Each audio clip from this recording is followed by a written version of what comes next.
Welcome to Untold Stories. The year is 46 BC in the ancient city of Rome, a city filled with the sounds of chattering merchants, clattering carts, and the hum of people from all walks of life. But there's one problem that frustrates every Roman, from farmers and priests to scholars and statesmen. That problem is time. The calendar they follow is based on lunar cycles, meaning the months drift with the seasons, and festivals often fall at the wrong time. Life itself seems out of sync. Our story begins with a man whose ambition and vision would change this forever: Julius Caesar. A brilliant military general and statesman, Caesar's conquests brought him to Egypt, where he witnessed something remarkable: the Egyptian solar calendar. Unlike Rome's lunar-based system, this calendar was based on the sun's cycles, matching the natural rhythm of the seasons. Fascinated by its elegance and consistency, Caesar envisioned a way to bring this order back to Rome. But Caesar couldn't do this alone.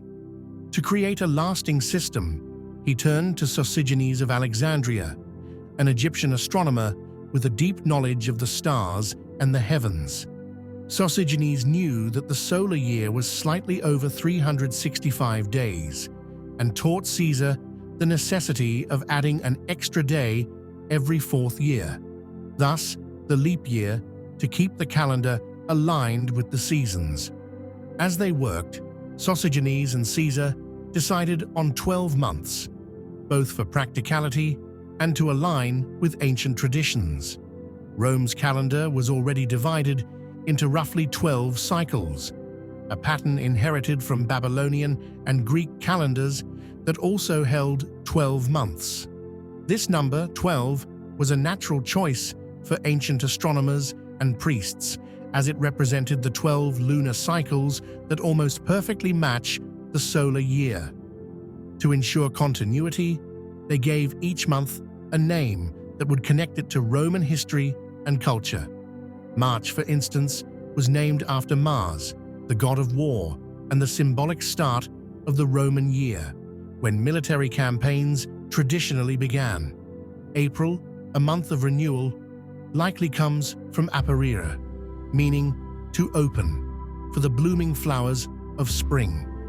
May was named after Maya, a goddess of growth, and June honored Juno, the goddess of marriage and the Roman state.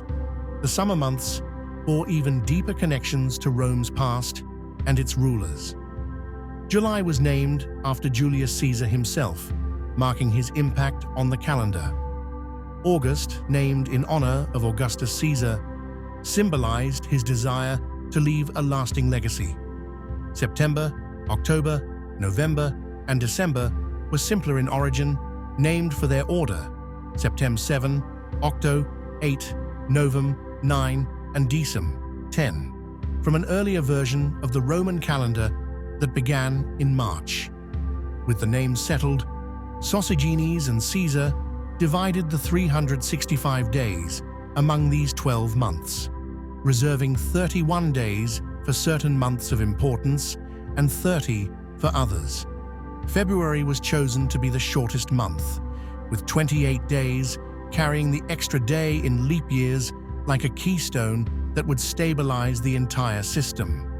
The Roman people adapted to this new way of marking time, bringing clarity to the seasons and regularity to life. Caesar's calendar didn't just serve as a practical tool, it symbolized Rome's power and its ability to bring order to the world. But even this system couldn't escape the influence of politics. After Caesar's assassination, Augustus Caesar came to power. Augustus, Rome's first emperor, was known for his intelligence, but also his ambition and pride. When he noticed that July, named after Julius, had 31 days, while August only had 30, he saw it as a mark of inequality.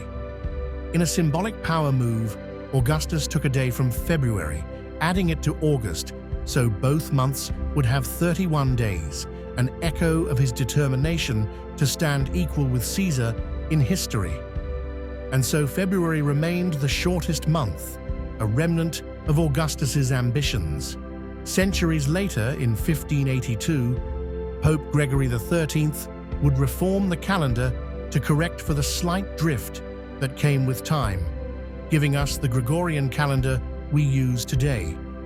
As we flip our calendars each month, from March, honoring the god of war, to September, the ancient seventh month, we're participating in a legacy that stretches back to ancient Rome. It's a legacy of vision, power, and human ingenuity. The calendar we live by today carries within it the names, ambitions, and influences of some of history's greatest figures, each one leaving their mark on how we understand and measure the passage of time itself.